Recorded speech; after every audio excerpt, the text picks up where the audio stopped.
Hello everyone. आज मैं बात करने वाला हूँ modern methods of capital budgeting. Capital budgeting जैसा हम डिस्कस कर रहे हैं, उसमें हमें प्रोजेक्ट इवैल्यूएशन की आपके पास टू प्राइम मेथड्स हैं, एक डिस्काउंटेड और दूसरा ट्रेडिशन यानी कि नॉन डिस्काउंटेड। तो नॉन डिस्काउंटेड को हमने एक पार्ट उसका पहले डिस्कस कर लिया था, उसका एक मेथड। आज जो मैं डिस्कस करने वाला हूँ वो करने वाला हूँ मॉडर्न, आधुनिक और डिस्काउंटेड मेथड्स में का। डिस्काउंटेड और जो आधुनिक मेथड हैं उसमें जो डिसीजन जो लिया जाता है वो लिया जाता है पर जो आपकी टाइम वैल्यू ऑफ मनी यानी कि टाइम एलिमेंट को कंसीडर करके। ये मेथड्स मानते हैं कि जो फ्यूचर में जो मनी की वैल्यूज है that will decrease due to decrease in purchasing power parity of money. तो इसीलिए हम इसको ट्रेडिशनल मॉडर्न और डिस्काउंटेड मेथड का नाम देते हैं। और इसमें आज जो मैं मेथड डिस्कस करने वाला हूं that is net present value method. The very famous name is NPV method. ये मेथड आपको जो एग्जामिनेशन में जरूर दिखेगा, क्योंकि सबसे अगर कोई बेस्ट मेथड है आपका प्रोजेक्ट अप्रेजल का कैपिटल बजटिंग में तो दैट इज एनपीवी। तो ये बहुत चांसेस हैं कि आपको एग्जाम में जो इस मेथड से क्वेश्चन आएगा, तो इसको आपने जो है पूरा ध्यान से देखना है और पूरे एंड तक देखना है, क्योंकि आपका जो भी एग्जामिनेशन पॉइंट ऑफ व्यू से है और आगे की स्टडी में भी ये मेथड आपको बहुत ही इंपॉर्टेंट है और इसी में आपको खासकर क्वेश्चन जो है पूछे जाते हैं, क्योंकि एक जो सबसे अच्छा मेथड हम कह सकते हैं। तो आइए गाइज शुरू करते हैं। नेट प्रेजेंट वैल्यू मेथड यानी कि एनपीवी मेथड, ये मेथड जो है कैपिटल बजटिंग की जो एक मॉडर्न या डिस्काउंटेड टेक्निक है उसका एक पार्ट है। आपको पता है कि कैपिटल बजटिंग के जो डिफरेंट प्रपोजल को अप्रेज करने की जो है उसके मूल्यांकन करने की दो मुख्य विधियां हैं, जिसमें एक ट्रेडिशनल और दूसरी जो है मॉडर्न यानी कि डिस्काउंटेड। तो ये डिस्काउंटेड और मॉडर्न मेथड का जो है पार्ट है नेट प्रेजेंट वैल्यू मेथड। आज हम इसको जो एक ब्रीफ में जो है इसको ओवरव्यू देने वाले हैं।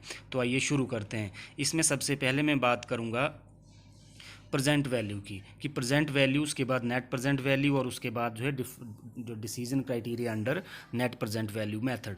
तो प्रेजेंट वैल्यू क्या है? Present value means value of future money after discounting due to decrease in purchasing power parity of money.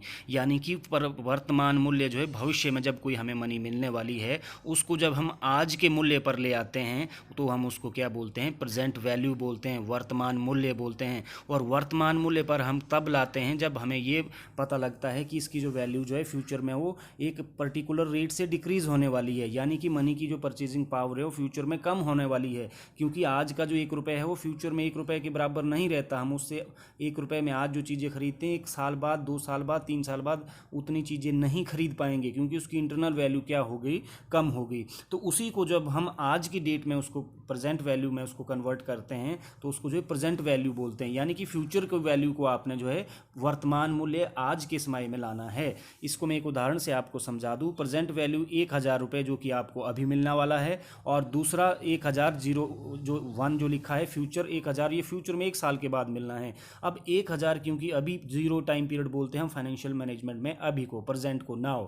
तो 1 है मतलब 1 साल बाद। अब ये भी 1000 रुपये की परचेजिंग पावर वो तो उतनी ही रहेगी, लेकिन 1 साल बाद जो आपको मिलने वाला है जब हमने उसकी जो है प्रेजेंट वैल्यू में कन्वर्ट किया, 1000 क्या है? इसकी फ्यूचर वैल्यू है, लेकिन 1 साल बाद इसकी वैल्यू जो है मनी की जब परचेजिंग पावर डिक्रीज हो जाएगी तो ये हम उतनी चीज़ें नहीं खरीद पाएंगे जितनी आज खरीद पा रहे हैं। तो हमने प्रेजेंट वैल्यू में इसको कन्वर्ट किया, फ्यूचर वैल्यू को प्रेजेंट वैल्यू में कन्वर्ट किया। तो इसका फॉर्मूला है future value divided by 1 + r whole power n। n यहाँ पर है कि नंबर ऑफ ईयर्स की, कौन सा फ्यूचर ईयर था, दूसरा, तीसरा, पहला, यहाँ पर एक ही है तो यहाँ एन क्या रहेगा? 1, क्योंकि आफ्टर 1 ईयर फ्यूचर वैल्यू को हम प्रेजेंट वैल्यू 0 में कन्वर्ट कर रहे हैं। तो आप देख पा रहे होंगे कि future value is 1000 divided by 1 plus R का मतलब है कि rate of return, discount rate, inflation rate भी आप कह सकते हैं। तो इससे जब आपने हम ये मान के चल रहे हैं कि 10% है, 10 का मतलब 10 का मतलब है कि 10%, ये मैं अज्यूम कर रहा हूँ, हो सकता है ज़्यादा से भी हो, ये आपको वैल्यू दी गई होगी। तो 1000 divided by 1 + 10% whole power n। 10% मतलब 0.10 हम इस तरह से लिख सकते हैं। जब आपने 1 + 0.10 को देखा तो ये 1.10 हो गया। अब जब आपने इसको 1000 से जब आपने इसको डिवाइड दिया तो ये हो गया 9 09, यानी कि अब आपके जो 1,000 रुपये की जो वैल्यू है वो अब कितने के बराबर रह गई है, वो 909 रुपये के आसपास रह गई है। यानी कि फ्यूचर में जो हमें 1,000 रुपये मिलने वाला था वो 1,000 नहीं रहेगा, वो कितना है आज के दौर में, उसकी वैल्यू कितनी रह गई है, 909 रुपये। तो इसलिए हम बोल सकते हैं कि जो 1,000 रुपये जो आप 1 साल बाद रिसीव करने वाले हैं उसकी परचेजिंग पावर या उसकी प्रेजेंट वैल्यू जो क्या रहेगी, 909 रुपये ही रहेगी 1,000 की बजाय, क्योंकि उसकी परचेजिंग पावर गिर गई है। अब बात करते हैं नेट प्रेजेंट वैल्यू की। Net present value method is a method of evaluating investment proposals by considering time value of cash flows। Time value of cash flows, यानी कि जो है नेट प्रेजेंट मेथड वो मेथड है इन्वेस्टमेंट को evaluate करने का, प्रपोजल को उनकी मूल्यांकन करने का, जिसमें जो है निर्णय जो है जो कैश फ्लो है उसको टाइम वैल्यू के आधार पर कंसीडर किया जाता है। टाइम वैल्यू के आधार पर कंसीडर करने का मतलब है कि हम उसको जो है फ्यूचर के अकॉर्डिंगली मनी की वैल्यू को डिस्काउंट करते हैं। और इसमें जो है cash flows means cash inflows and outflows. Inflows का मतलब है कि उस प्रोजेक्ट से हमारे बिजनेस में कितना इनफ्लो आएगा, मनी कितनी हमारे बिजनेस में इनफ्लो आएगी, और आउटफ्लोज का मतलब है कि उस प्रोजेक्ट के लिए आप कितना पैसा खर्च करने वाले हैं और कितना पैसा आपके बिजनेस से आउटफ्लो हो रहा है। तो कैश फ्लोज मतलब कैश इनफ्लोज एंड आउटफ्लोज। और साथ ही साथ इसमें क्या किया जाता है कि जो प्रेजेंट वैल्यू ऑफ जो कैश इनफ्लोज और आउटफ्लोज हो उसको हम एक प्री डिटरमाइंड रेट यानी कि कॉस्ट ऑफ कैपिटल या डिस्काउंटिंग रेट पर क्या करते हैं, डिस्काउंट करते हैं, ताकि जो उसकी जो फ्यूचर वैल्यू हो उसको आज हम प्रेजेंट वैल्यू के हिसाब में, जो प्रेजेंट वैल्यू में उसको कन्वर्ट कर सकें। और एनपीवी का मतलब है कि present value of cash inflows minus present value of cash outflows. अगर ये आपके पास चीज़ें आ जाती है तो आप इसको क्या बोलते हैं, net present value. Present value हमने डिस्कस किया, नेट प्रेजेंट वैल्यू क्या होगा कि present value of cash inflows, जो आपके बिजनेस में इनफ्लोज जो आ रहे हैं उसकी वर्तमान मूल्य आगे हम देखेंगे। और वही जो अब आप उस एसेट्स को परचेज करने के लिए जो या प्रोजेक्ट में कितना पैसा लगाने वाले हैं उसको हम बोलते हैं, जब उसकी हम प्रेजेंट वैल्यू से कंपेयर करेंगे तो present value of cash outflows. इन दोनों के डिफरेंस को हम बोलते हैं नेट प्रेजेंट वैल्यू, शुद्ध वर्तमान मूल्य। और ये मेथड किस पे बेस्ड है कि 1 bird in hand is better than 2 in the Bush. यानी कि ये बोलता है कि एक आपके हाथ में अगर एक पक्षी है तो झाड़ियों में बैठे हो 2 पक्षियों से ज़्यादा मूल्यवान है, क्योंकि कम से कम अभी आपके पास क्या है, दूर जो दिख रहा है 2, उसकी बजाय जो एक जो आपके पास है वो आपके लिए बहुत मूल्यवान है। इसके बाद हम बात करेंगे कि डिसीजन जो क्राइटेरिया है, यानी कि इस मेथड में डिसीजन किस तरह से लिया जाता है। एनपीवी मेथड है, अगर एनपीवी आपका 0 है तो आप प्रोजेक्ट को एक्सेप्ट भी कर सकते हैं और रिजेक्ट भी कर सकते हैं। इसमें आपको जो ये प्रोजेक्ट कोई भी प्रॉफिट और लॉस नहीं देगा, मतलब आपको ना इसमें सिचुएशन में लॉस होगा ना आपको इस सिचुएशन में प्रॉफिट होगा। तो आप उस प्रोजेक्ट को जो है स्वीकार भी कर सकते हैं, अस्वीकार भी कर सकते हैं। अगर एनपीवी पॉजिटिव है, पॉजिटिव होने का मतलब है कि जो प्रेजेंट वैल्यू जो कैश इनफ्लोज की है वो present value of cash outflows से ज़्यादा है, मतलब आप फायदे में, inflows is greater then outflows. इसलिए ये प्रोजेक्ट आपको क्या करना चाहिए, सिलेक्ट करना चाहिए। और अगर if NPV is negative then you should reject that project. NPV negative होने का मतलब है कि आउटफ्लोज इज मतलब जो है ग्रेटर देन इनफ्लोज, या हम बोल सकते हैं कि cash inflows is lesser than present value of cash outflows. COF का मतलब है कैश आउटफ्लो और CIF का मतलब है कैश इन फ्लोज। और इसी तरह से अगर आपके पास कोई म्यूचुअली एक्सक्लूसिव प्रोजेक्ट है, यानी कि जो एक दूसरे से प्रतिस्पर्धा करता है, आपको मैनी प्रोजेक्ट्स में से कुछ प्रॉफिटेबल प्रोजेक्ट स्वीकार करने हैं, तो उसमें जिसकी हायर पॉजिटिव एनपीवी होगी you should select that project. यानी कि जिसकी हायर पॉजिटिव एनपीवी होगी वो प्रोजेक्ट आपने सेलेक्ट करना है। अगर कहा गया है आपको 3-4 प्रोजेक्ट्स में which one is better to you, तो ये आपने डिसीजन क्राइटेरिया इसमें ध्यान देने वाली बात है। अब हम बात करेंगे कि इसमें प्रोजेक्ट की जो एप्रिया एनपीवी की कैलकुलेशन और प्रोजेक्ट की सिलेक्शन किस तरह से की जाती है। यहाँ मैंने आपको एक क्वेश्चन लिया है जिसमें लिखा है कि from the following information calculate net present value of 2 projects X and Y, यहाँ होना था, and suggest which one of the 2 should be accepted assuming a discounted rate of rupees नहीं होना था, ये 10%। ठीक है, तो दो प्रोजेक्ट हैं आपके पास एक्स एंड वाई, और आपको बोला गया है कि एनपीवी के आधार पर बताओ कि कौन सा प्रोजेक्ट आपको स्वीकार करना चाहिए, और जो मनी की वैल्यू जो डिस्काउंट जो हो रही है फ्यूचर में दैट इज़ इक्वल टू 10%। तो आपने देखा कि एक्स और वाई के हमें पर्टिकुलर्स दिए गए हैं। इनिशियल इन्वेस्टमेंट यानी कि आप शुरुआत में इस प्रोजेक्ट में कितना पैसा लगाएंगे, 20,000 रुपये वाई में, एक्स में, और 30 वाई में। इसी तरह से एस्टिमेटेड लाइफ जो इन्वेस्टमेंट की जो लाइफ है that is 5 year for 2 projects. और स्क्रैप वैल्यू यानी कि इसको जो 5 साल बाद आप बेचोगे तो उसका जो स्क्रैप है वो कितने वाला है, एक्स का 1,000 रुपये मिलेगा और वाई का 2,000 रुपये मिलेगा। और जो cash very important is the profit before depreciation but after taxes. इसको हम क्या बोलते हैं, कैश फ्लोज इनफ्लोज बोलते हैं। Cash inflow, profit before depreciation but after tax is known as cash inflow. और कैश फ्लोज पे ही यहाँ पे डिसीजन लिए जाते हैं, प्रॉफिट पे नहीं लिए जाते हैं, ये आपने ध्यान में रखना है। इसलिए मैं आप दोबारा से रिपीट कर रहा हूँ कि cash inflows means profit before depreciation but after tax, यानी कि टैक्स लगाने के बाद और डेप्रिसिएशन से पहले का जो नेट प्रॉफिट है उसको हम कैश इनफ्लोज बोलते हैं। और कैश इनफ्लोज पे ही इसमें कैलकुलेशन होती है, ना कि प्रॉफिट पे। ये ध्यान देने वाली बात है। तो किस तरह से है, ये 5 ईयर इसी की लाइफ है, तो 5 ईयर में प्रोजेक्ट एक्स एंड वाई आपको जो है दिया गया है 5,000, 10,000, 10, 3, 2, इस तरीके से आपको क्या करेंगे फ्यूचर में। ये मिला नहीं है अभी, हमने डिसीजन लेना है, ये हम एस्टिमेटेड है ये सारे का सारा, क्योंकि हमने जब ये लगेगा कि ये प्रॉफिटेबल है तो उसके बाद हम पैसा इन्वेस्ट करेंगे। तो 2 प्रोजेक्ट में से आपको ये सुजेस्ट करना है कि कौन सा प्रोजेक्ट सेलेक्ट करना चाहिए। Calculation of NPV and selection हम कर रहे हैं यहाँ पर एक्स प्रोजेक्ट की, उसके बाद वाई देखेंगे, फिर कंपेयर करेंगे। तो ईयर्स का कॉलम बनाया, देन कैश इनफ्लोज, डिस्काउंटेड जो डिस्काउंट फैक्टर है किस पे, 10%, ये आपको क्वेश्चन में दिया होगा, और प्रेजेंट वैल्यू, ये 4 कॉलम आपने बनाने हैं। पहले में ईयर्स में आपने लिख दिया 1, 2, 3, 4, 5 साल इसकी लाइफ है तो 5 लिख दिया। उसके बाद 5 के बाद एक 5 और देख पा रहे हैं आप, ये 5 है जो आपको 5th ईयर में प्रोजेक्ट, वो जो एक्स है वो आपको 5th ईयर में 2,000 देगा, आप देख सकते हैं स्क्रीन पे।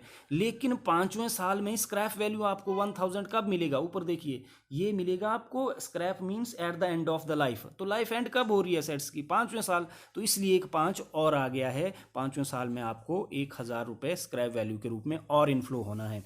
और इस तरीके से आपने जब ये देखा तो ये 5,001 फर्स्ट ईयर में इनफ्लो हुआ, देन 10,000, 10,000, 3, 2 एंड 1। आगे जो आप देख रहे हैं डिस्काउंट फैक्टर एट 10%, ये आपके बुक्स के एंड में जो है प्रेजेंट वैल्यू ऑफ ₹1 दिया होगा। और उस तरीके से आपको इसमें क्या दिए होंगे, जो रेट्स और ईयर दिए गए होंगे कि ईयर्स, इस ईयर में इस रेट पे जो है ₹1 की वैल्यू 1 साल के बाद इतनी है। तो ये आपने क्या करना है, खाली देखना है, आपका प्रेजेंट वैल्यू फैक्टर टेबल एक बुक्स के एंड में दिया होगा, उसमें आपको जो है एक तरफ से ईयर्स दिए होंगे और दूसरी तरफ आपको रेट दिया होगा, यानी कि 10% दिया होगा, और 1, 2, 3, 4, 5 इस तरह से ईयर्स दिए गए होंगे।